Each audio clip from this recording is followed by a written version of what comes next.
Hello everyone, and apologies for my screen not working. I'm Adelina Comas Herrera, and I'm delighted to welcome you today. I'm going to share some slides to give you a very warm welcome to the Global Observatory of Long-Term Care and and welcome you to this fantastic webinar we have for today.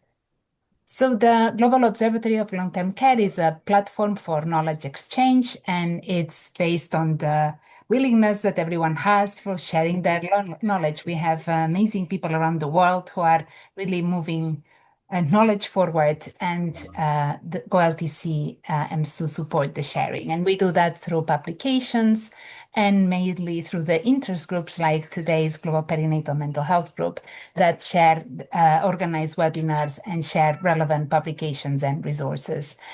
For those of you who speak Spanish, if you're interested, next week we have a webinar on opportunities from the new reforms on dependency and disability on the 6th of July. We then have one on the 7th of July looking at private versus shared rooms in nursing homes, quite a specific topic, but interesting to see what the data tells us. And we've got one on embedding design principles for cross-boundary collaboration in long-term care, opportunities and challenges from the Innovation in Long-Term Care Interest Group. And on the 7th of October, we've got one on care for older people, mid-war and migration and austerity in Ukraine. And finally, if you haven't joined GOLTC already, you're very welcome to do so. You can use this QR code and the link that Anas will put in the chat, and we'll be delighted to welcome you. And it's a great pleasure now to hand over to Annette Bauer, who's going to introduce the interest group and today's webinar. All yours, Annette. Thanks. Yeah, it's really great to see everyone, and good morning, good afternoon, good evening. And I'm hoping that Nas will share some of the slides, but I'm not going to say much about today because it's really all about the speakers today. But welcome to the second webinar in Global Economics and Maternal Mental Health. We already had a first seminar. This is the second one. There will be a third one. I'm just going to explain in a bit more detail when the slides are available. But my name is Annette Bauer, and I will be your host again today. And yeah, really happy to do so. I'm on holiday, so I'm improvising a little bit with kind of like technical equipment. But yeah, I mean, I just want to also say, like in the future, I mean, this is really all about yourselves and us making the most out of those kind of like knowledge exchange opportunities. So if you want to host a seminar in the future, you're more than welcome. And if you have any other ideas for knowledge exchange, that's really great as well. So this is just about kind of like a brief background about the Global Economics and Maternal Mental Health Special Interest Group. So we are basically kind of using the kind of like GOLTS network to kind of like be kind of like our group in which we're kind of like organizing ourselves, but it's a kind of like broader initiative. So it's all around kind of like producing economic evidence and utilizing and disseminating economic evidence in maternal mental health. As I said, like we're using this infrastructure to organize our webinars at the moment, but we can also organize it outside of the structure. And we have this kind of like created that website called gem.org.uk, where you can see the kind of like cost calculator tool that we developed, guidance and resources how to use it. And we are trying to kind of like create a kind of like larger community of practice of people who are interested in producing and using economic evidence in maternal mental health more generally. So why are we doing it? It's just think like what we are all kind of trying to do is basically produce that type of economic evidence that's really useful to decision makers. So it's really kind of like us thinking how we can use economic evidence alongside other type of evidence, but also like obviously lived experience stories, advocacy, alliances, to kind of like really get basically more awareness of the importance of investing into maternal mental health, and we allocate resources in a way that's kind of like maximizing societal well-being, if you like. So it's really for everyone in terms of like, who we want to kind of like reach out. And we had a survey that really showed that we are reaching with this type of webinar or seminar and the toolkit, we are really reaching out quite widely. We are reaching policymakers, clinicians, service leads, obviously people with lived experience, really important, and advocates and implementation partners. And just to say, we had this kind of like really amazing launch where we used actually the evidence from that we produced using that kind of like GEM cost calculator tool, and we hadn't launched that in Thailand, which was really exciting. And some of you attended that, which was really amazing. But it was basically presented alongside all the other evidence and was attended by WHO, UNFPA, Global Alliance for Maternal Mental Health, the Perinatal Mental Health Project in Cape Town, and obviously many local stakeholders from Thailand. And we're hoping that this kind of like really helps to kind of like shift the mindset of people towards investing into or thinking about investing into maternal mental health. And so maybe next slide.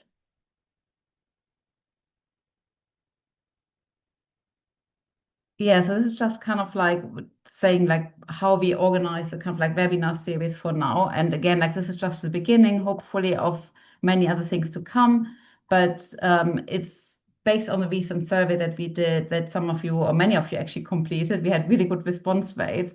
We were encouraged by yourself to kind of like really strongly have a focus on the practical tools like the cost calculator tool, country experiences, and opportunities for knowledge exchange. And so that's really how we tried to design the series. So we had this kind of like first seminar, which was looking at the cost calculator demonstration, and you can find the resources and the webinar on the GOLTC website as well as on the GEM website. And then today is really all about kind of like country examples and more kind of like real world experience of how we can use economic evidence.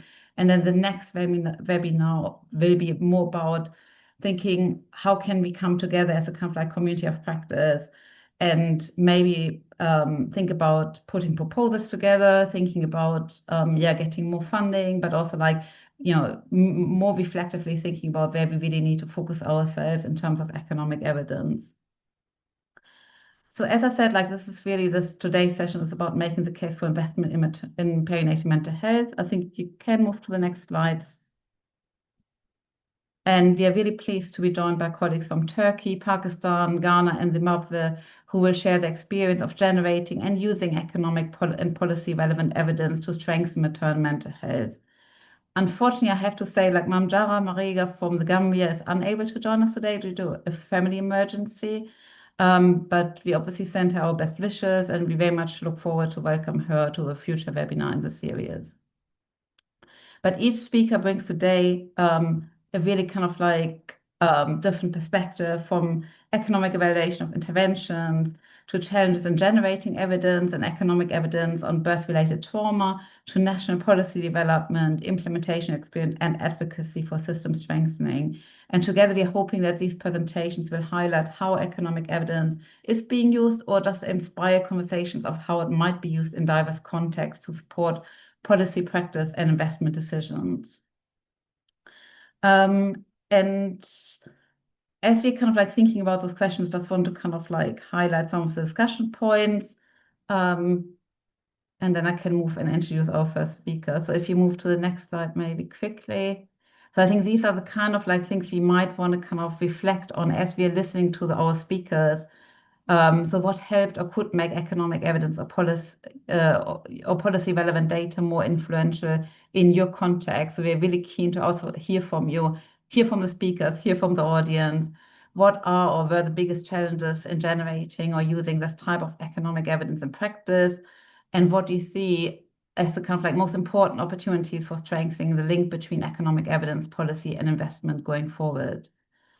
So bearing those kind of like questions in mind, I can maybe introduce quickly our first speaker. So we are really delighted to hear from Dr. Mohsen Alvi from Pakistan, and who will present findings from the economic evaluation of learning through play plus, which is an intervention for mothers experiencing depression and is evaluated alongside a randomized control trial. And his works really is such a great illustration of how economic evidence can be very useful for assessing value for money of very kind of like relevant interventions. And he will probably also tell us a bit about how it has been kind of like used to inform scaling investment in Pakistan and maybe more internationally going forward.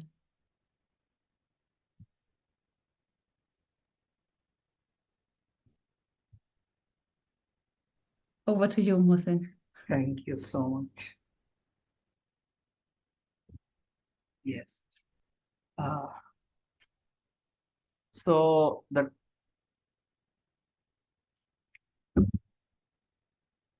today I'm going to talk about the cost effectiveness analysis of learning through Play Plus. It's an intervention. And sorry, myself, Dr. Mohsin Alvi. I belong to Karachi, Pakistan. I'm sorry for my accent, but I'll try my best to make you better understand. So this project was funded by the Grand Challenges Canada back in 2014, and it's a campaign study, a campaign paper of the main trial paper, and it was published in BMC Health Services Research back in a couple of months back. So this economic evaluation of the learning through play plus intervention, and it's a cluster randomized control trial that's in Pakistan.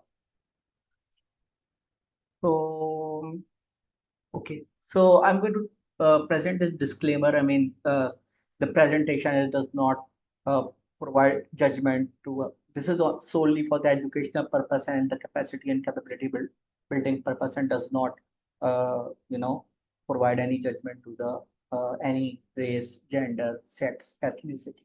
And the consent for the pictures have been taken, and few of the pictures have been generated through the AI, and no potential conflict of interest has been disclosed. So approximately 17% women worldwide, they experience postnatal depression. And if we talk about the South Asia, so maybe it accounts for 22.3%. And it may highlight the majorly the public health challenge. So maternal depression affects not only mother, but it also put an impact on the child development as well, and its poor cognition, emotions, and social development. So, and this will directly lead to the consequences for the family and the social issues and financial issues and those kind of. Despite high burden, many women in the Pakistan, they are still untreated due to the resource scarcity and the limited resources in Pakistan, due to stigma as well, and difficult to access the health facilities. And this is kind of the reasons due to which the women are untreated in Pakistan. Learning through play plus intervention is based on the fundamental principles of cognitive behavior therapy, and we included the element of parenting and child development support in it, and we culturally adapted this intervention learning.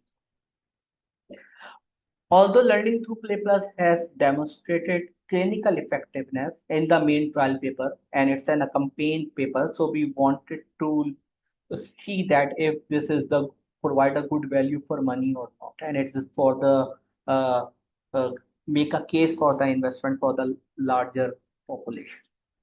So in this study, we evaluated the cost effectiveness analysis of learning through Play Plus compared with the treatment as usual group alongside with the Roshni PK cluster randomized control trial. Roshni is a study in which we conducted this learning through Play Plus intervention. So let's a brief talk about what is intervention. How does it look like? It's a group intervention. It's not a face to one-on-one session. It's a group intervention that is comprised of total 10 sessions. Initially, it was delivered on the fortnightly and then on weekly basis. So 10 group sessions were completed in the 3 months of period. So the treatment episode was 3 months, and it was this is why we call it a low cost intervention, because it was delivered by the community health worker and lady health worker. It's a huge system in Pakistan for the lady health worker. So it was delivered by those under the a formal supervision of trained clinical psychologists. As you can see in the picture, that this is how it's been delivered. We hired a room in the school, we hired a room and the places near the villages, and then we conducted this intervention. These are some glimpses of the pictures which I took it from the calendar of that intervention. So these pictures have been shown how to care with your child, how to do that, and this all. Let's go to the method. We approach the women with the age of 18 to 44 years of age with a child age 0 to 30 months. And we randomize 1:1 into either in the learning through play plus in group or either into the treatment as usual. We initially screen those women with the Edinburgh postnatal depression scale, and those who were screen positive on those scale. We recruited those women in that trial, and then we performed the economic evaluation that was conducted alongside the Roshni PK trial, and the follow-up were taking place on the 3 months and 6 months, but we have performed a final analysis on the 6 month baseline and the 6. Uh, the economic evaluation was undertaken from the healthcare, social care, and family patient care perspective. Means we have also taken into account the resource use cost along with the intervention delivery cost as well. And the outcome was the EQ5D 3L, and we using a tariff of Pakistan tariff, we have converted these values to the quality adjusted life years, QALY, and this measure for use for the quality of life for the mothers, and for the depression remissions we use the Edinburgh postnatal depression scales, and for the child development we use the ages and stages quiz. Cost and outcome were analyzed using generalized linear mix model and adjusting the baseline characteristics and clustering. I'll explain you later when I'll be discussing the results. So we'll be computed the ICER incremental cost effectiveness ratio along with bootstrap, and then to present the ICER on the cost effectiveness plane and then the acceptability curve.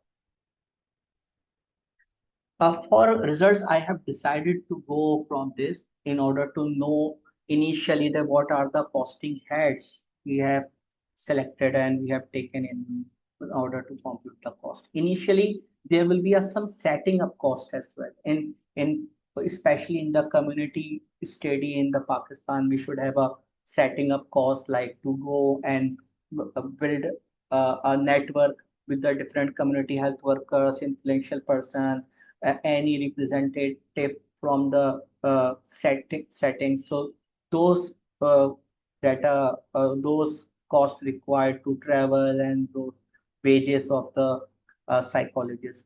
So we computed those costs, and then after that the participant per cost, a setup cost we have computed, and then intervention delivery cost like to making and development of the manually assisted culturally adapted manual development, those bit in English and Urdu and those all kind of things. And so these are the considering the time constraint, I'm just explaining in briefly. These are the costs that we have uh, uh, estimated, and these heads we have taken. So the control group, there will be a two kind of analysis we have performed. One is for the mothers, and second is for the diet mothers with their child. So initially we just performed that there will be a diet healthcare cost about $158, and it's the quality of 0.36 for the mother. This is for the mean cost for that group, and intervention group has it's $105, and along with the mother's quality for the intervention group is 0.42 quality gain. I'm sure you all be familiar with the quality range. It starts with 0 and end with the 1. 1 is the maximum threshold and 0 is the least.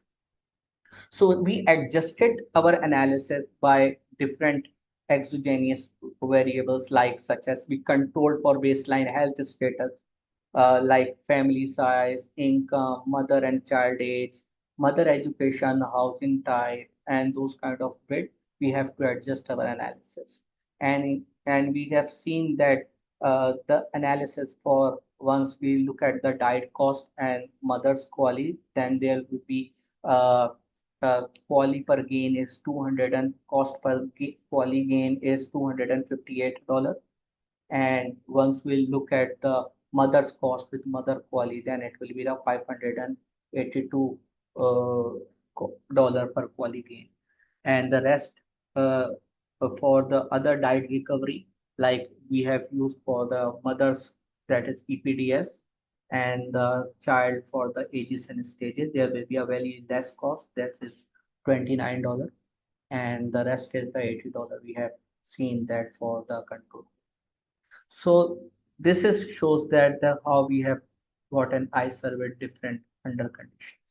If we see that this plot, the upper two picture shows that on the baseline and third month, uh, we have learning through play plus. The red one is the learning through play plus group, and the blue one is the treatment as usual group.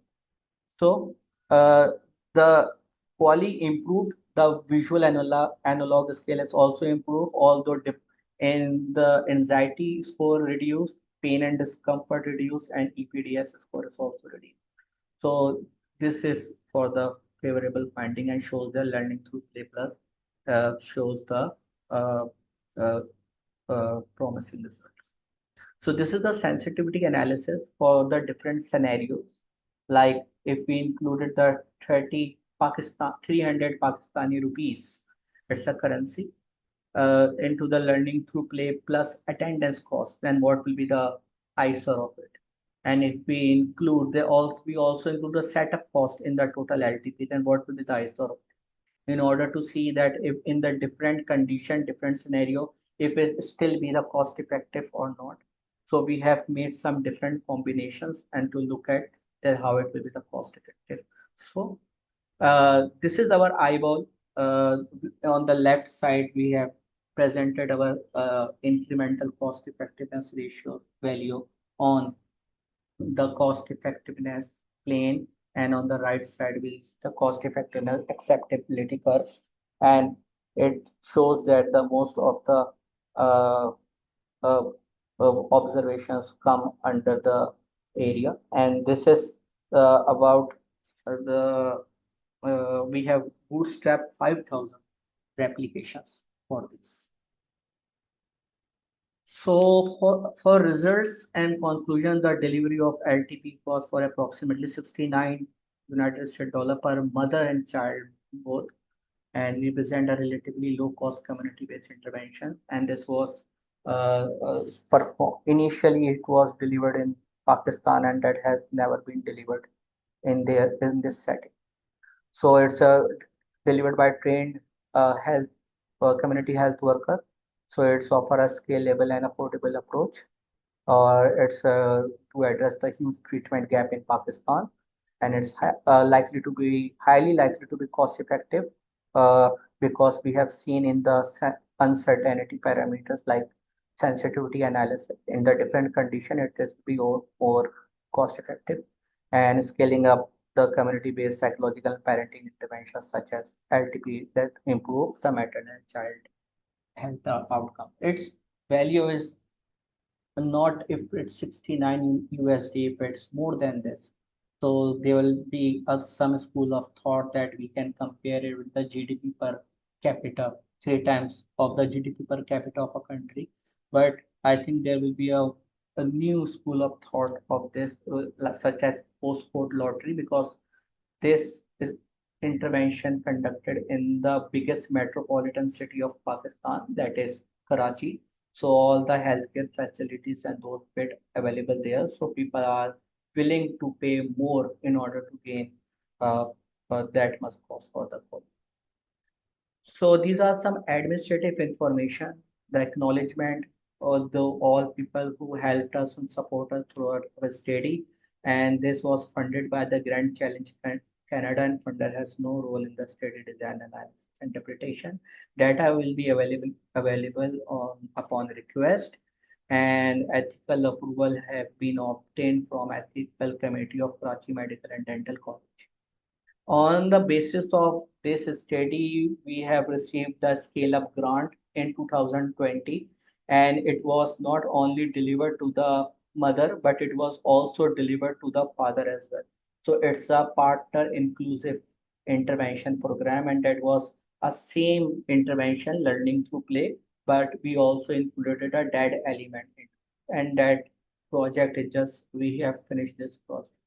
So hopefully this paper will become. And this is the end of my presentation. Thank you, Martin. That was amazing. Thanks so much. Yeah, really excellent presentation. And we can have a bit of time for maybe one or two questions if there is something urgent in the chat. Otherwise, we can take questions at the very end. Is there any? No, I don't know if North, can you see anyone raising their hands? Okay, I think you're nodding. Okay. Okay, we might take more questions later on. I have a couple of questions, but I'll also in the interest of time to kind of like move on to our next speaker. So we have Dr. Gülcan Tesirli from Turkey, and she will present on the challenges of generating health economic evidence in the area of birth-related trauma. And that presentation will explore kind of like the methodological and practical challenges, as well as opportunity to strengthen the evidence based in this kind of like emerging area of perinatal mental health. Over to you, Gülcan. Thanks so much for being here.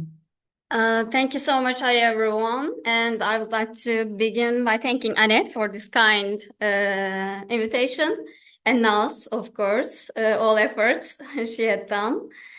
And yeah, I'm Gülcan Tesirli from the Ministry of Health Türkiye.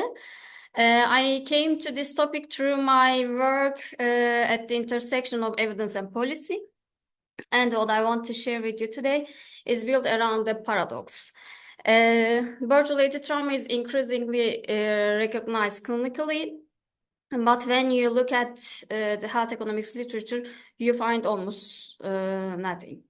And this presentation draws on a scoping review, which I co-authored with colleagues from Norway, Israel, and Ireland. And it asks a simple but important question. Why does birth-related trauma remains economically invisible, and what we can do about it? Yeah, birth-related trauma is becoming clinically visible, but still remains economically invisible. This is not just an observation, it's actually a policy problem. Because, you know, what is invisible cannot be prioritized, and what is not prioritized cannot be funded. And what is not funded leaves even some millions of women and families without the care they need. Not because of problem isn't real, but because the evidence to make the case simply doesn't exist yet. The consequences of this threefold: birth-related trauma is under-prioritized in policy, underfunded in research, and underserved in practice.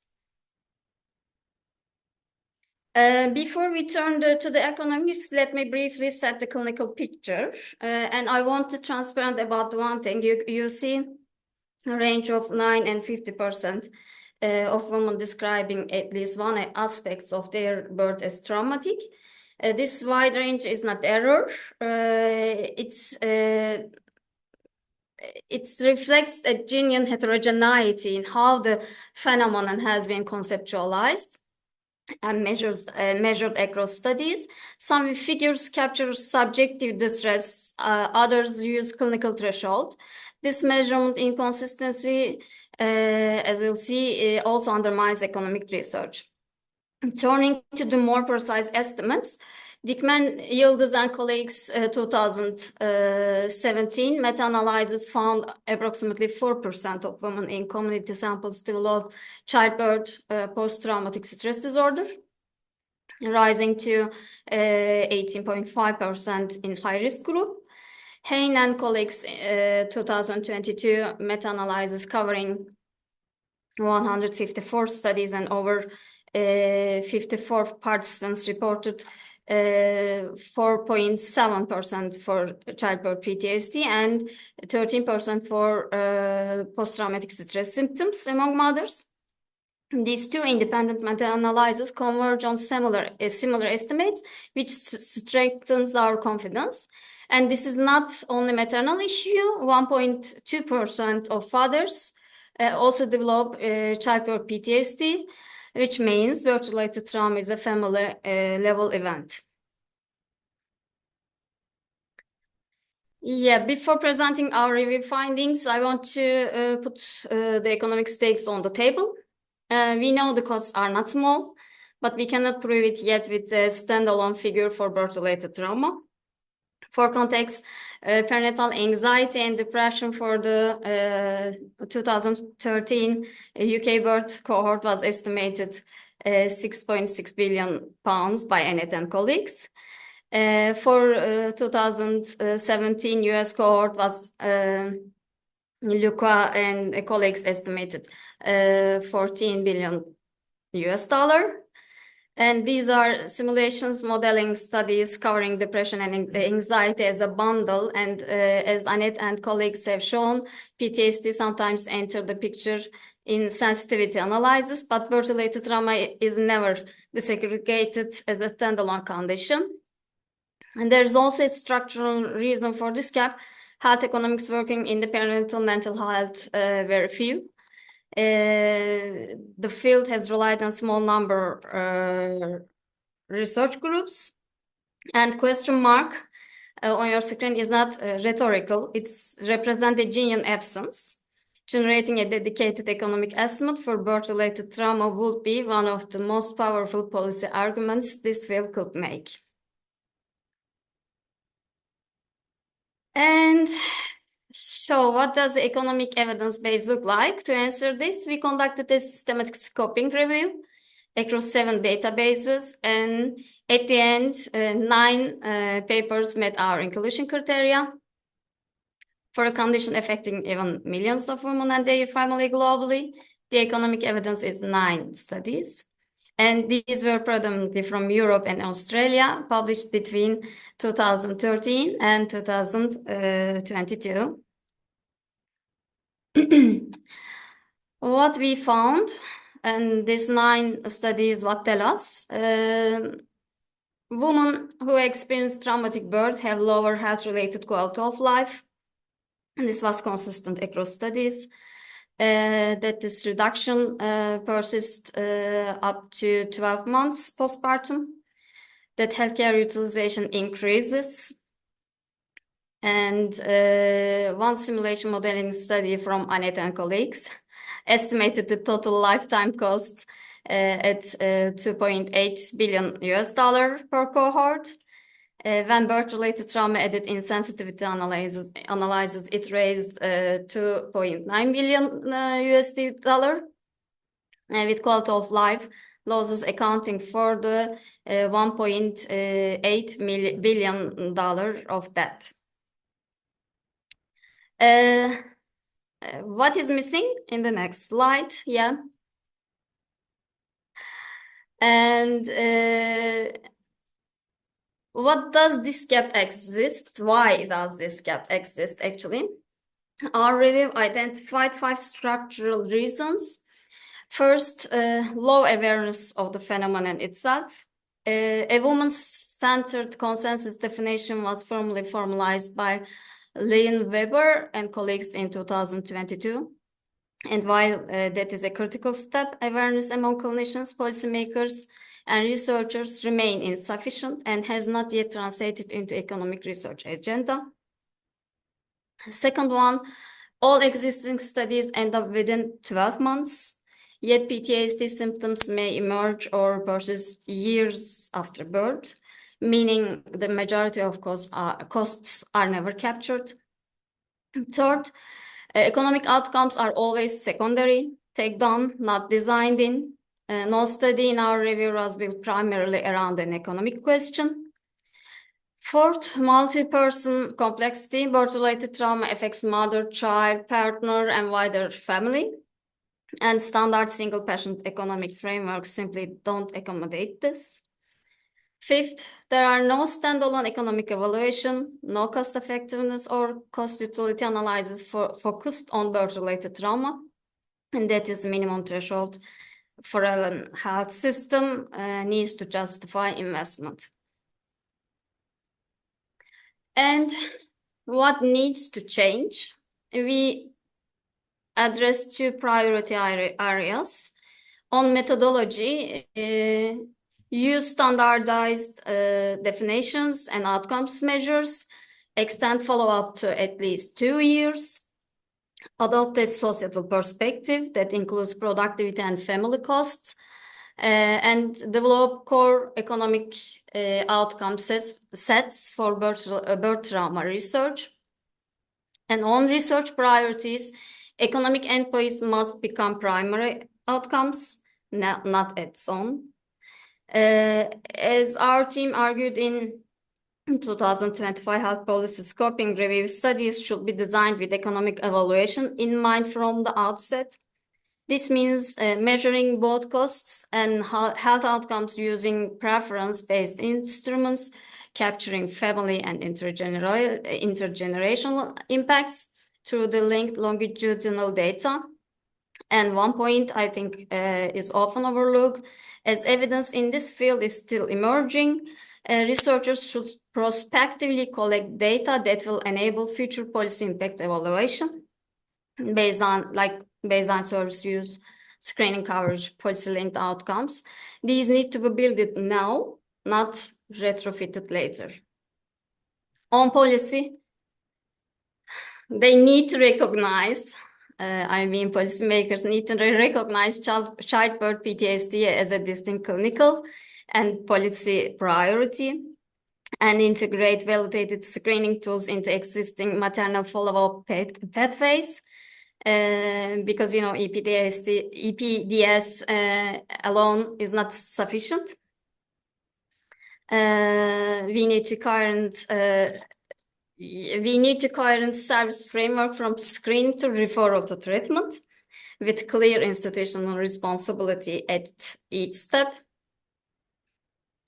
This is from my experience, actually. And we need to address the help-seeking gap directly. Individuals experiencing mental health difficulties often cannot recognize their own need for support. And passive service models fail them. Active outreach and low threshold access are essential. As the international expert consensus paper we published in 2024 recommends, birth trauma must be embedded in national perinatal mental health guidelines. 3 things to take away from this presentation. The clinical case is made, the economic case is not. And without it, policy will not move. Economic evidence in this field is so scarce, it barely exists, actually. This is not a gap waiting to be filled. It is a gap must be deliberately filled. And finally, if we cannot quantify the burden, we cannot make the case. And if we cannot make the case, women will continue to bear costs that remain invisible to health system and therefore remain unfounded. And before we close, I want to briefly share national example because it's my presentation. It's not country-specific case. And just from the Turkey, I added some information. And in Turkey, postpartum depression prevalence is 15 to 28% across multiple national studies. It is robust evidence. Screening exists at operational level. The EPDS is included in the postnatal care management guideline with a validated cutoff score of 12. and it is integrated into family physician performance assessment. Postnatally, the infrastructure exists, but in the antenatal period, depression is included as a risk factor, but not specific screening instrument is recommended, and no standardized measurement procedure is defined. And the total picture is not completed. And birth-related trauma, childbirth PTSD is absent from all clinical guidelines entirely. Most significantly, perinatal mental health is not named as a priority in any upper tier policy document, no coverage target, no dedicated budget line, no strategic monitoring framework.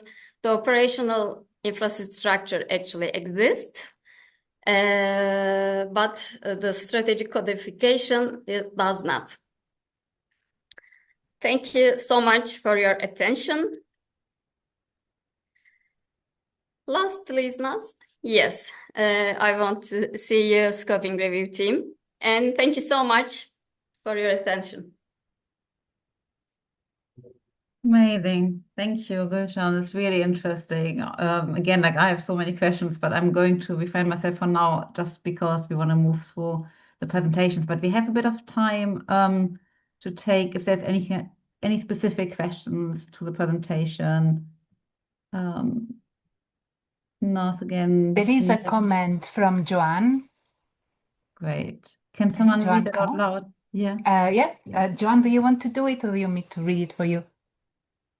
Hello, yes, I'm really happy to. I said, really interesting presentation so far. And I thought in that last presentation, the gap around the economic cost of birth trauma was very clear and well justified. So I'm excited to see what you do next. What is the next plan for this work, if you don't mind me asking? Yeah, just we are trying to publish our scoping review. It was 4 times rejected, and 5th time we did the search rerun, and just trying to publish firstly our scoping review. Then I have plans to do. I wish you the best of luck. Thank you so much. Great. Yeah, and I think, yeah, it's a really interesting question of how to get policymakers' attention as well on this particular issue and how it's potentially also country specific. But I think that's the kind of discussion I was hoping we could have a little bit towards the end of all presentations. So maybe if that's okay with everyone, we could move on to our next speaker. And I'm really delighted to welcome Dr. Marilyn Ahun from Ghana and Canada, actually Canada, but reporting on Ghana, who has played a really key role in advancing maternal mental health policy, including supporting the country's first maternal mental health policy. And so that's in Ghana. And she will discuss how economic evidence, including the use of the GEMMH cost calculator tool, has been used or planned to be used alongside broader research on maternal mental health and early child development interventions to inform, hopefully, the implementation and future investment priorities. Over to you. Thank you so much, Jeanette, for the kind invitation and Naz for facilitating. It's really a pleasure to be here with you all. I just want to make sure that everyone can see my slides properly before I begin. Yes, great. From Great. my side. Can everyone else see it? There's a bit of the part that's kind of only half of my screen, but I have a really odd setup today, so I'm not the best person to comment. It's okay, can see them well, yeah. Okay, good. Great. Thank you so much. All right. So thanks again so much for the invitation to present. As Annette said, my name is Marilyn Ahun. I am from Ghana. I was born and raised there, and I'm currently based in Canada at McGill University. And before I begin, I just want to acknowledge that this work has very much been a collaboration. So I've been working with Seraphine Yo, who is an undergraduate student here at McGill in psychology, as well as Dr. Liviana Jima, who is a psychiatrist in Ghana, who's currently working for WHO. So before getting into, the importance of making the investment case for maternal mental health in Ghana, and I think both of the previous presentations have done a great job in explaining why maternal mental health matters, I just wanted to give you a general introduction to where Ghana is and learn a little bit about the country. So we are located in West Africa. We're a lower middle income country with a population of about 34 million, about 40% of whom are below 15 years. So like most other African countries, we're a relatively young country. And this area that is now considered Ghana has been inhabited for centuries. And we're also a very diverse country. So there are over 100 ethnicities. So we have a lot of linguistic and religious diversity. So just wanted to highlight that this is the background and the context within which this work is being done. Now, in terms of the mental health background in Ghana, so in 2012, we had the Mental Health Act, which aimed to decentralize mental health care and created the Mental Health Authority. So before the existence of this act, most of mental health care that people received were primarily in psychiatric institutions that were mostly based in the South. So here in the Greater Accra region, which is where the capital is, and the Central region. We now have many psychiatry and psychology units in major hospitals across the country, but they're still mostly concentrated in urban areas, primarily in the South. And we only have about 10 mental health professionals per 100,000 population. And this came from the most recent WHO assessment instrument for mental health systems evaluation. So at a broader level, when we're thinking about mental health, there really is a lack of professionals within the country, let alone for maternal or perinatal mental health specifically. And various epidemiological studies have shown high rates of depression, anxiety, and stress among adults and youth. And alongside this, I think it's also important to understand that there are also high and persistent levels of stigma and this persistent belief that mental illness is solely a spiritual problem, not a biopsychosocial one. So in the context of mental health care in Ghana, most people tend to turn towards religious leaders or to turn towards community members rather than health professionals when experiencing mental health conditions. And I think that's important to understand when we try to think of, okay, once we have these analyses, once we have this understanding of the burden of mental health, how do we go about changing community practices to ensure that folks who have serious mental health problems are able to get the care and the holistic care that they need? So specifically in terms of maternal mental health, there is a high burden of perinatal depression with prevalence estimates ranging from 9 to 50%, which is a very broad range. And this variation is based on populations, whether you're working community versus clinical samples, the region of the country. So as I'm sure you could tell from the last slide, the southern part of the country has generally more resources than the northern part of the country. So there are a lot of disparities in terms of access to care and access to resources, and also depending on the measure that's been used. In terms of perinatal anxiety, there's a lot fewer studies that have focused on anxiety or other mental health conditions. So in terms of anxiety, I think one of the few studies we have showed a prevalence of 3%, and this was a cohort study done across Ghana and Cote d'Ivoire. Estimates for suicidal ideation have ranged between 13 to 15% and about 18.5% for psychosis. So although there's increasing interest in understanding the burden of perinatal mental health purely from a prevalence perspective, we still have quite a long way to go in the country. So then in terms of how women or birthing individuals are able to access care in the country, a recent study tried to understand what are the different barriers to treatment that folks might face. So this included insufficient training of healthcare professionals themselves. So as I mentioned before, there are only about 10 mental health professionals per 100,000 population in the country. And then when it comes to non-mental health professionals, 75% of primary healthcare nurses and midwives reported, so this was their own self-report, having inadequate knowledge of perinatal mental health problems. So these are these are groups of healthcare professionals who are spending a lot of time with birthing individuals, with women during pregnancy and into the postnatal period. And most of them don't feel that they have the right knowledge to be able to support women if they are able to even screen for or identify that they're experiencing mental health disorders.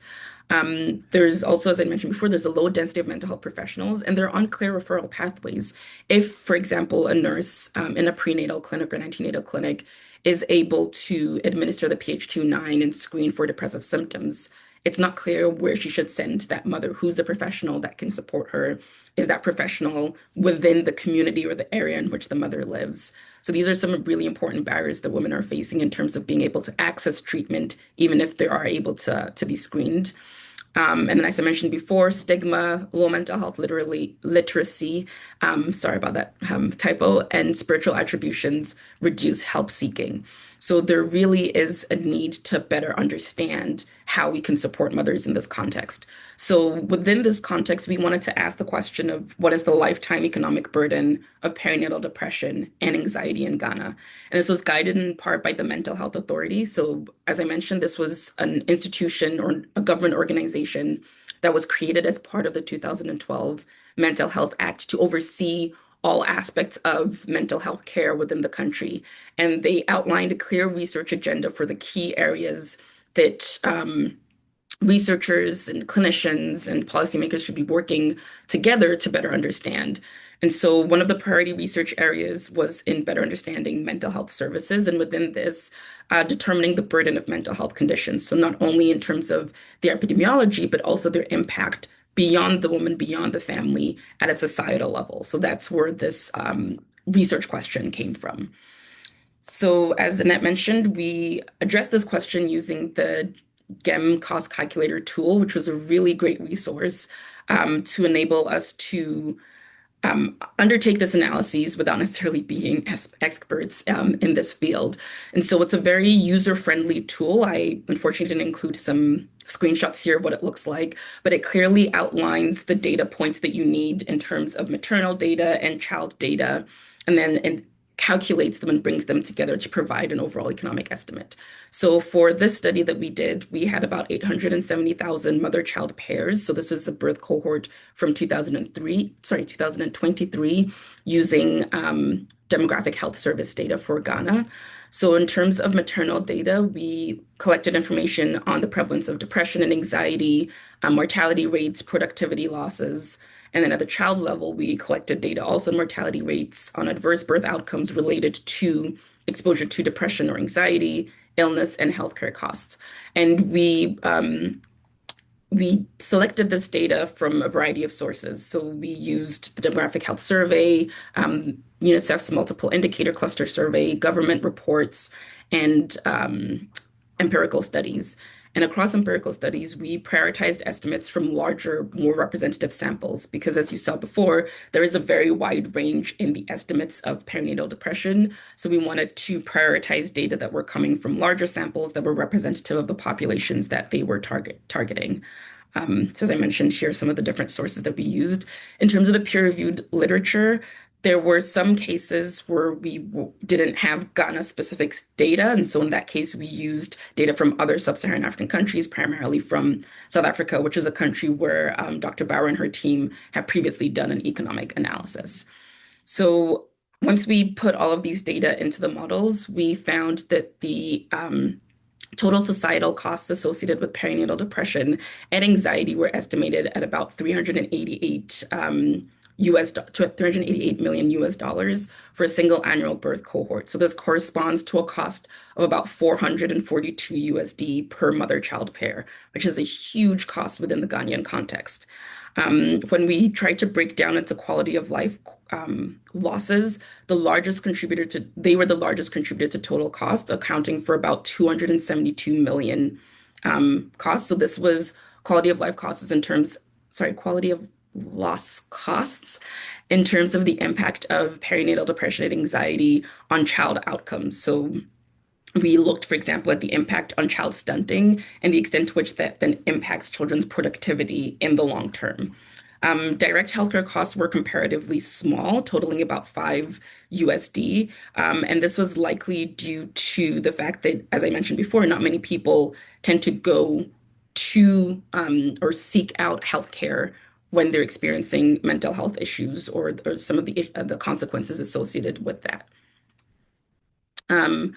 And across all categories, so quality of life losses, productivity losses, and healthcare costs, child outcomes accounted for the greatest economic burden, which makes sense, right? Because here we were estimating for child outcomes up until age 40. So over time, we're seeing a larger burden in terms of the impact of perinatal mental health on child outcomes as opposed to maternal outcomes. And I think it's really important to see here that this the small percentage of costs were attributable to healthcare costs. And it suggests that much of the burden is not addressed by the healthcare system and is instead manifesting as cumulative health and economic losses across the life course, which I think is a really important lesson for the government to consider, that the health system is currently not addressing the needs of women experiencing mental health disorders. And we need to think of how we can improve the health system by addressing some of those barriers I mentioned before in order to address these needs. So in terms of the implications of these findings, I think this study is coming at a really opportune time, in that just about 2 or 3 months ago, the Mental Health Authority and the Ghana Health Service launched the maternal mental health policy, which is the first ever national policy focusing on maternal mental health. So in terms of its focus, it's aiming to promote multi-sectoral integration and equitable access to mental health care. So not only focusing on the health system, but also ensuring that in terms of social protection, education, and gender-based violence response systems, we are addressing maternal mental health. There's also a focus on cross-sector capacity building, advocacy, and community support.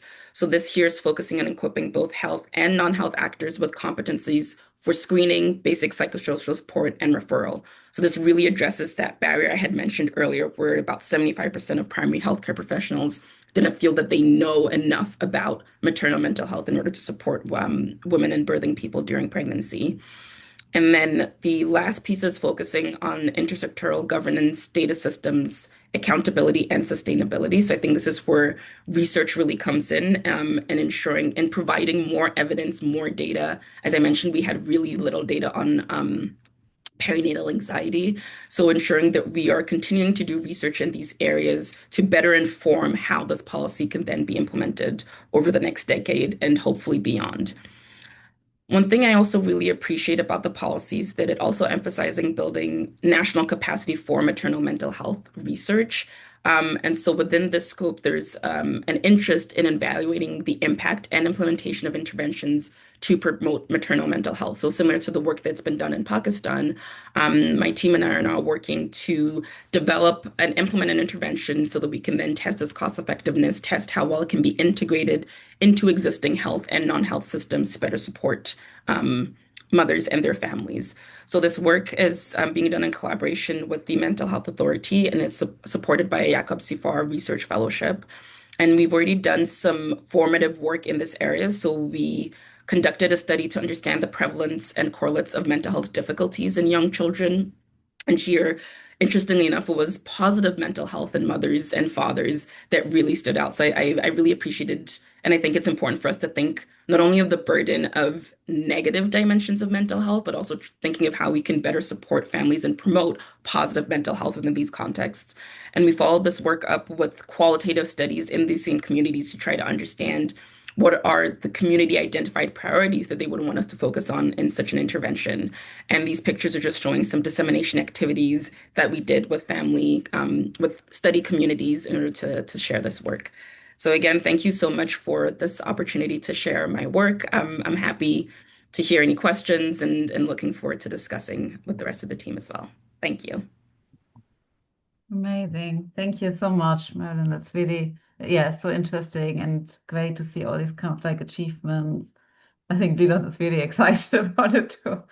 Yeah, as I said, like we can take a few questions if people want to, otherwise we move on and then we have questions at the end. And I can't see any in the chat, but I have really a strange, is anyone seeing anything in the chat that I No should be? questions in the chat, no, but received it. And no hands up. Okay, good. Okay. Thank you. Thanks, Not Alina. for now. If I can make a comment before the next Yeah. presentation, just to answer the question you were asking earlier before, Annette, of how do we incentivize policymakers, or how do we leverage the policy system to move this work forward? I think part of it is us as researchers going out to meet with policymakers and really ensuring that we are collaborating with them and making those connections. But I think part of it is also being able to leverage opportunities that come along beyond the work that we're doing. So we started working on this project before I was invited to start working on the maternal mental health policy, and I wasn't aware that it was even being conducted. But now that these two things have, sort of serendipitously happened at the same time, it's really important that we do take advantage of the momentum of the political interest in investing in maternal mental health to ensure that our findings are shared within that context and can then contribute to this current momentum. Because as we know, unfortunately, things in politics change quite easily. And so it's really important to be able to take advantage and leverage these moments as they occur. I find that really interesting because I think sometimes, yeah, for economists, I think that's quite a new kind of like language and way to think about things, like being more proactive. And I think that's partly where we want to have the conversations going as part of this network, because on the one hand, you have all that economic evidence that's not really, that's kind of like sitting on the shelves around cost effectiveness.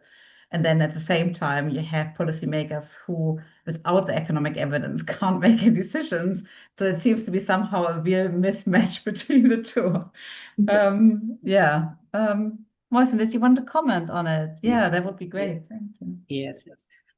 Recently, we just made a letter for the ministers, and we just made a case of it that this is the cost per patient we required. I mean, the unit cost of it, and there are total beneficiaries of that. The one of the renowned program in Pakistan that is called Benazir Income Support Program. So, if this cost will be delivered to the all the beneficiaries, so this much investment we will require. And as per the WHO models, that if we invest $1 to the maternal child, and it will provide us a return for the $4. So we can save this much cost in the later future, and that will be nearly translate to the sustainable development. Thanks. Really interesting. And I hope we can have more of those conversations. Just a way of time, Linus, I don't want to let you wait for too long because I know that you want to contribute to the debate. And just to say, like, we are really glad to have you. Gulshan, sorry, shall we just, do you want to say that quickly? And then Yeah, sorry, just I'm late, but it's very important. Amrita shared from the chat, and yeah, it is really lovely to see policy reacted very fastly. Because it takes long time from I can say from Turkey. Just showing up a mental health, maternal mental health policy paper is really important. I applaud you. Absolutely. Amazing. Yeah, this is exactly the kind of conversation we want to have. And we want to kind of like also celebrate success here a little bit, because I think some of us are not getting sometimes, like a little bit of support. And yeah, congratulations. And yeah, Marilyn, I think you deserve a lot of congratulations. So does Linus as well, and all of us here. But Linus, do you want to introduce yourself? Because I know that most people probably know you, but you're also probably very good in introducing where you come from and all the amazing work you have been doing over, I think, many decades now. Yeah. Yes, Over to yes. you.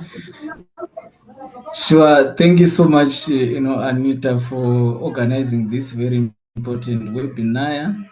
I really wanted to appreciate everyone who is here listening to this today. I am Linus Muvu. I think on the screen, people that are seeing Society for Pre and Postnatal Services. So in short, SPANS, what a coincidence. The name and the acronym to say SPANS.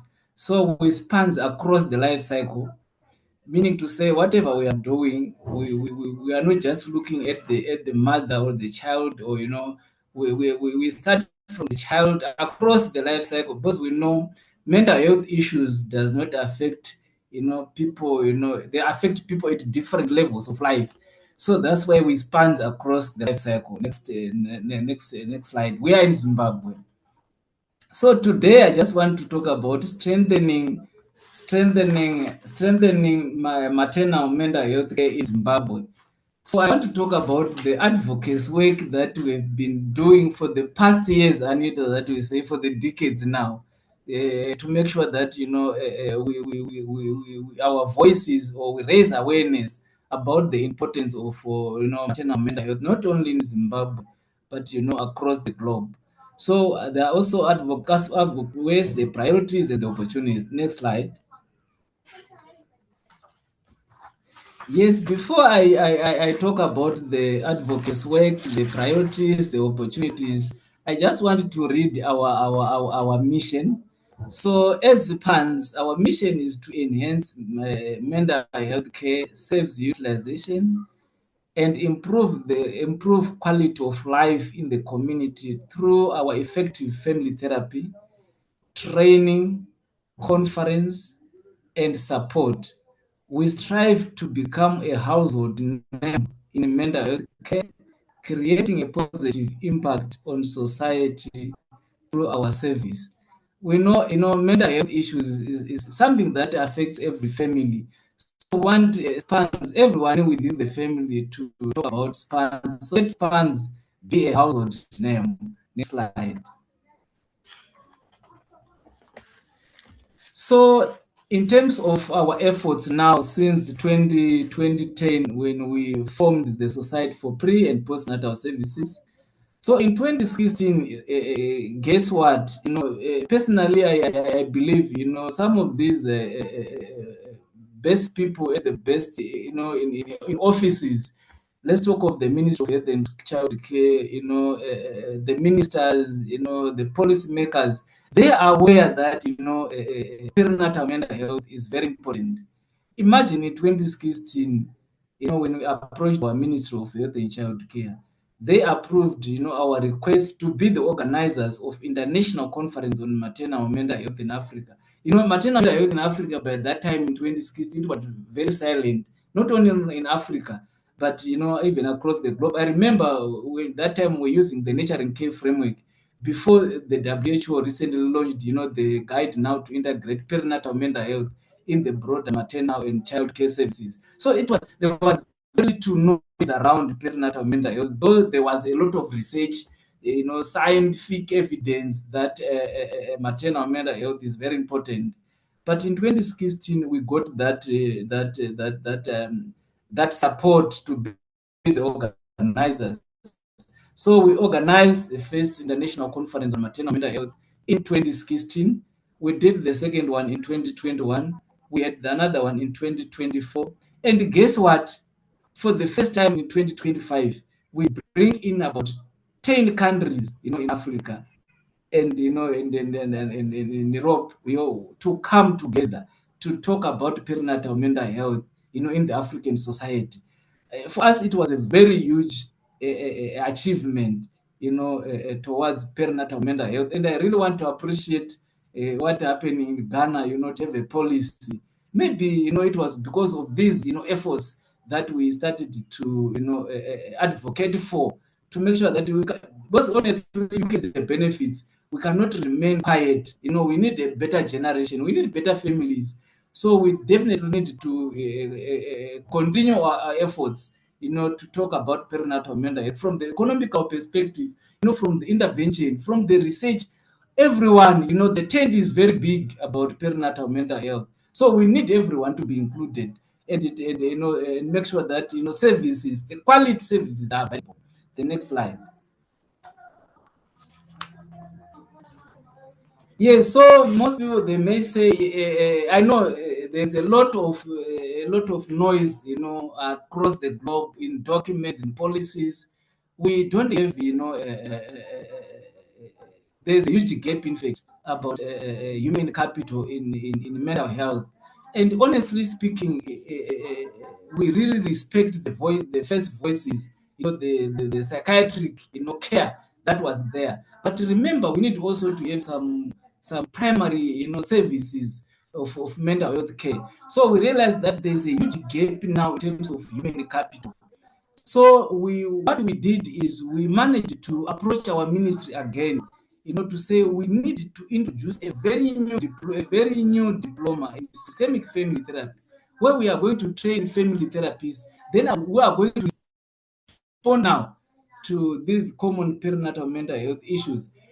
What is happening is, yes, I know people, they are a lot of evidence of some of the intervention that has been done, but when we address mental health issues, it's a process, not a one day thing. So we need a dedicated cadre who is there. That's why we always say in the maternity care, there's a missing cadre. And we managed to bring in this training where we are training family therapy. So what we did is we managed to go through the process, the legal process of making sure that we are registered, to be a training institute to train this cadre, the family therapist, that we got the support from the ministry. So that our registration, to be a vocational training in this institute, to make sure that we train therapists, and we don't end by registering, but also making sure that the diploma is well accredited. So we reach out to what the CPK, which is the Counseling and Psychotherapy Central Award Board, which is based in UK, to accredit our diploma, so that we train somebody who can then be able to be integrated within the healthcare system. The next slide. So we are aware, I think this is now common, or is available in many countries now, where, in the healthcare system, we know about the psychiatrists, we know about the doctors, we know about the nurses. They do have their councils. These councils also come from the Health Professions Authority. So currently we have the Allied Health Practitioners Council of Zimbabwe. So this Allied body for all the counselors or the family therapists that I'm talking about that we are training. So we approach them, for approval for our diploma. So they also approved our diploma. The training is started. The training that I'm talking about, this family therapist, we train somebody who has got the 5 O levels qualification, within the Zimbabwe context, including the English language.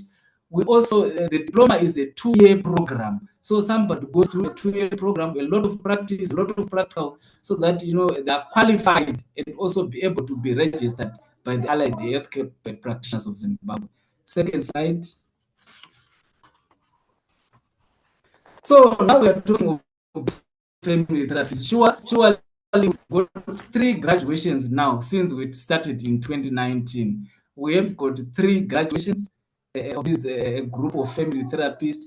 The good news is that most of these family therapists, they are attached within the bigger hospitals or local clinics in Zimbabwe to do their 6 months, a period of attachment, addressing common mental health issues. Like what I said, to say mental health problems, it's not something that you can say, I just want to talk to somebody for a few minutes and it's over. No, it needs a lot of some subsequent sessions. It's a process. So, with overwhelming responsibilities, the already existing healthcare professionals, they can't, sit down with somebody for a period of time, trying to address, these common mental health issues. So these family therapists, they are the right people, to be included in the system. So we've got 3 graduations so far, and we've got a total of 250 students that have been graduated from this training program. Next slide. Yes, we know for this to go to attachment and practice, they should then get a student registration confirmation from the Allied Health Practitioners Zimbabwe. You see the copy, and we don't end there. We also strive our efforts with the Ministry of Health and Child Care to make sure that there are posts now for these family therapists and be included in the mental health organogram, so that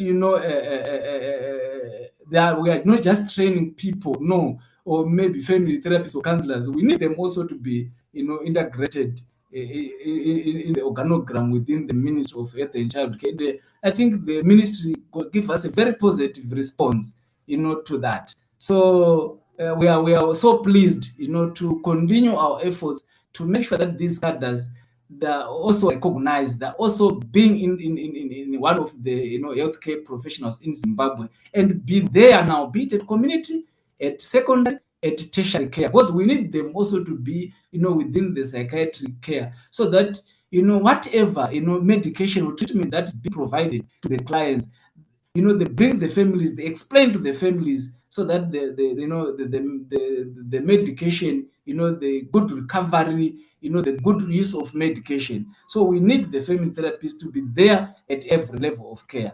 Next slide. Yes, I know people, they may say, it's very difficult. No, it's not difficult.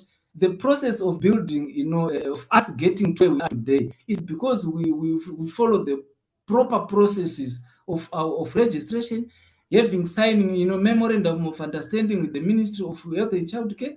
Yes, I know there are a lot of complex approval processes that can delay, getting into the system, but we were so patient and overcoming all the processes that we were facing to make sure that we got the necessary approval for us to get where we are today. So there are a lot of opportunities. We can then, our models now, acceptable within the ministry, and we can successfully, replicate our model or scale our model into different provinces. And that then closes the huge shortage of mental health care professionals in Zimbabwe. Next slide. Next slide. Yes, today I want to talk about the opportunities.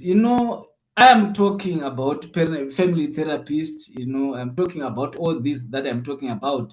But what we realize is, as much as we are talking of these family therapists, can we make it an evidence-based? And guess what? We managed to complete our research where we are looking at the effectiveness of systemic family therapy, for women with perinatal mental health disorders in Zimbabwe. So we carried out a pilot randomized control trial. And this, it was for the first time, to be honest, where we were like combining the services. So in fact, we recruited among about 90 women. So these 90 women, they were like receiving the care that they used to receive when they come for their routine antenatal care visit. They were also being screened using the Patient Health Questionnaire, the P.2. They were also screened the Shona Questionnaire, Shona Symptom Questionnaire, the SSSQ-14. They were also screened using the Self-Reporting Questionnaire, the SSRQ-20 scores. And guess what? The primary outcomes, using, the intervention, the family therapist, the results, they were so promising. I will share. Currently, we have got the final report for this, and we are also working now with the publishing journals to make sure that we publish the results for this research. And also the good news is we are not ending there. Currently, we are also having an opportunity where we are wanting to organize the 5th International Conference on Maternal Mental Health, Maternal Mental Health Conference in Africa for the 2027. So we are currently, in the preparatory stages now. So we definitely need more partners to come on board and to continue.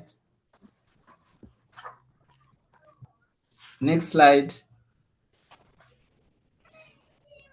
Yes, I think I talked about it. Next slide. Yes, we do have the future. Our future goals now is the 5th International Conference on Maternal Health. We are going to continue training family therapists. Why? Because we know these are the best, healthcare professionals to be there to join with the clients, in the primary, the secondary, and the tertiary care, so that we provide the quality, because these cadres are going to be regulated and are going to be registered with the allied healthcare practitioners of Zimbabwe. And we are going to invest more in education. We need to talk about perinatal mental health. We need to educate people so that they understand the importance of mental health during the perinatal period. Next slide. Yes, I think obviously we continuously call for support and involvement. Why? Because we realize that the SPAN's work is very significant, is very important. We need the work that we are doing, because we are really seeing the changes, that we want. and we keep on, hosting our conference, the ICAMA conference, to make sure that we keep the advocacy work going. Next slide. So open for questions and answers, and whoever want to talk to me, and I really want to thank you. My email and my WhatsApp number. I'm also on WhatsApp. We can chat. We can continue the conversation beyond this webinar. I thank you. Thank you, Linus. Amazing. Really appreciate it. Oh, yeah. I mean, like, this is just really open to discussion now. Like, I feel has been really amazing to have these kind of like diverse perspectives and to hear from everyone from these kind of like different angles. And I think like while the context differs, many of the challenges and opportunities are shared, and it's definitely about how to generate robust evidence with limited data and how to translate that kind of evidence into meaningful policy influence, and how to then kind of like strengthen the link between research practice and investment decisions. So I don't know if anyone has kind of like ideas for or questions, ideas for kind of like future discussions around those issues.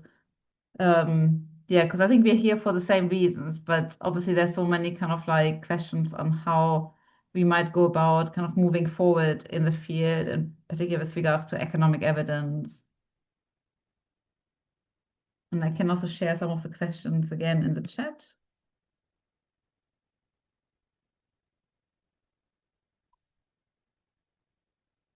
I mean, maybe one question, just if no one has their hands up right now. Linus, just from your perspective, because obviously you didn't mention economic evidence as such, but I also know that you're quite aware of economic evidence. And I was just wondering of where in that kind of like advocacy story that you were telling and achieving change, economic evidence might fit best, and why it's sometimes not kind of like maybe heard or appreciated as much. Do you have any thoughts on that?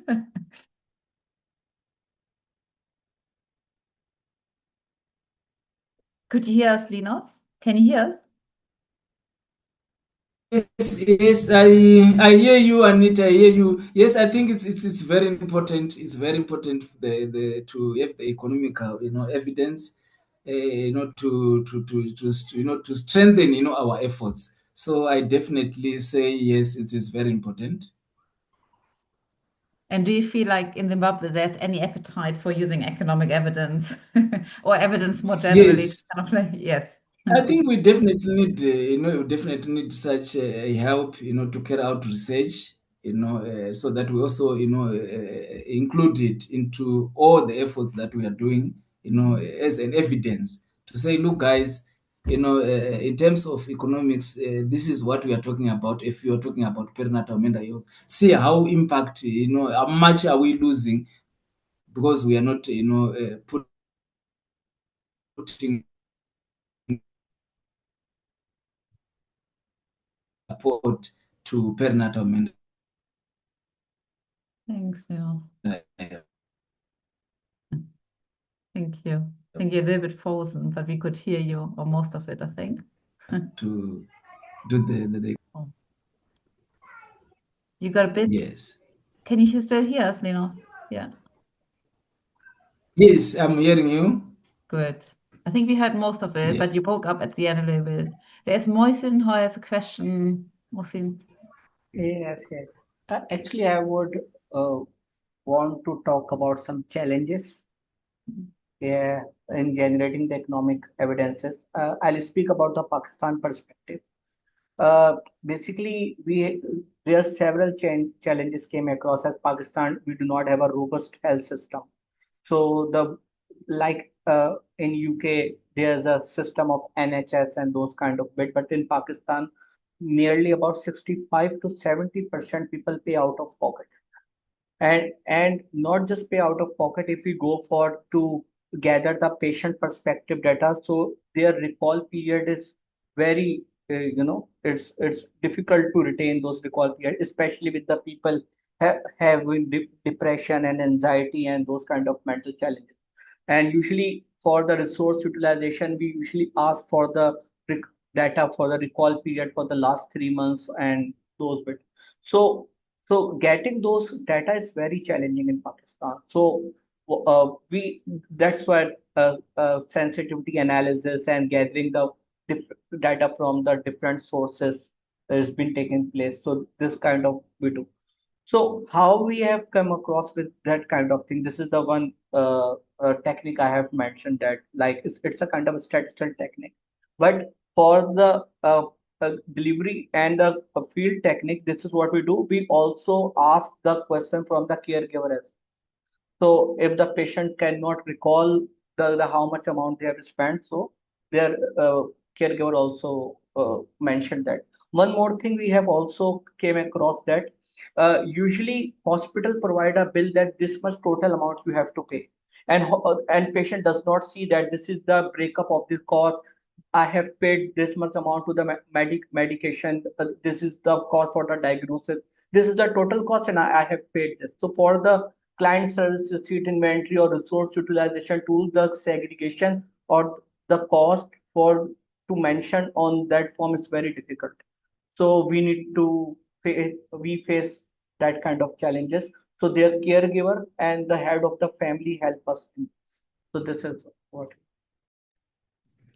If I can just quickly piggyback on that, I think we have a very similar situation in Ghana, where most of the healthcare costs are borne out of pocket. And so I think that's why we saw such little healthcare costs at the government level, because it's really individuals and families that are bearing the cost of it. And although we do have a national health insurance scheme, it's only very specific illnesses or diseases that are conceptualized within that. And given the lack of mental health professionals, more broadly speaking, that is a major issue, where if individuals do end up going to the health system for care, they're bearing most of these costs, unfortunately, out of pocket.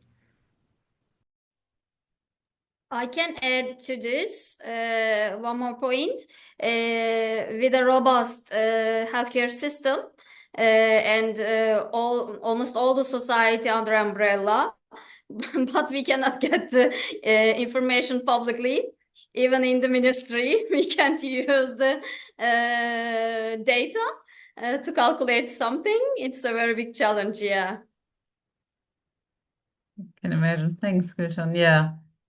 And I think even the out-of-pocket expenditure is quite, I mean, even though it's much larger in resource poor settings, but at the same time, it is also quite a high burden for families in high-income countries. So I think it's a really important factor that's not really fully appreciated. The same, I think, is for the impact on productivity and employment for both mothers and fathers. That's kind of like often undervalued and unappreciated. And I don't know, Mohsin, if you had kind of like measured productivity, women's productivity or father's productivity as part of your randomized control trial, but it seems such an important thing to capture, and it hasn't been kind of like really well evaluated yet in many studies in perinatal mental health. Yeah, please go ahead. Yes, we have the section of productivity loss for the patient and productivity loss for the caregiver. And as the Marilyn mentioned, we also have Pakistan, we have a healthcare system and the insurance, but not all the people are entitled for that system. So only those who are entitled, the only state benefit provided to those. So those questions will also be asked. Thank you. Just aware of the time, it has been just really fantastic hearing from everyone, and I really appreciate the time you've taken and everyone in the audience for taking their time to kind of listen. We really appreciate any kind of like thoughts you have around how we can talk about the economic evidence more in this field and kind of like future discussions. And we have the next seminar lined up in September, and you will get all the information that you need. And please do visit the GOLT's website as well as the GEM website for any kind of like updates as well. Thank you so much, everyone. I don't know, Adelina, if you wanted to have a final word on if you're Just still there. a big thank you and congratulations on another excellent webinar and such amazing initiatives and experiences. It was great to see it in practice. Thank you so much. Have a great rest of your day. Thank you. Thanks. Bye.